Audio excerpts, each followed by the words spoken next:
After answering a viewer's question on YouTube, if you're looking to buy a mill and can't decide if you should get a square column mill or a round column mill, there's one major disadvantage to the round column mill.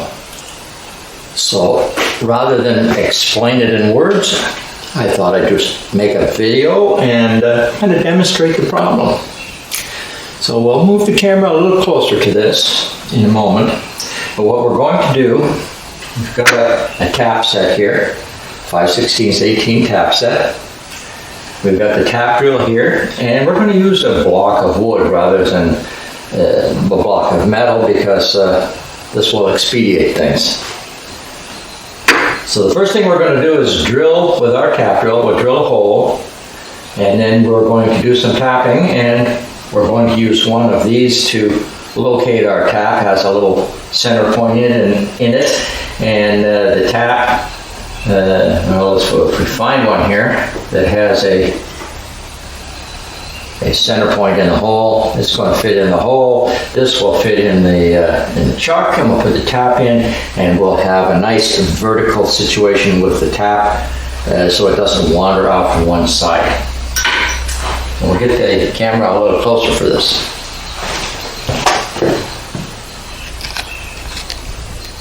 Okay, I'm going to drill the hole.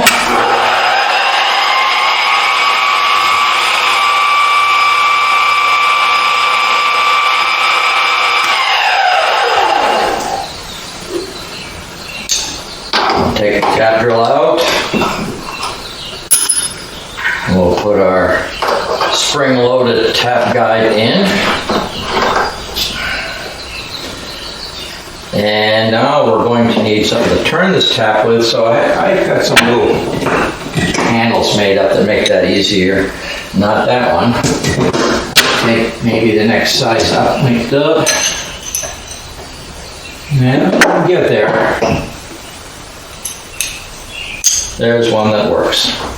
So we want to put this in here, and look at that, it doesn't fit. We need to lift this head up just a tiny little bit in order to get it in, but that's as far as it goes. Now with a round column mill, if you release the head to wind it up more, it's going to move one side or the other. There's no getting around it. You can't get it to go straight up. With this mill, I have 2 release screws here that I can take off, and we can just crank that head up a little bit. And now we've got room to put our tap in there, and we can go ahead and tap the hole. So that's the advantage of the square column. You can raise it up and down, and once you lock it in, it's right back on target, and it's not going to move around in the XY plane.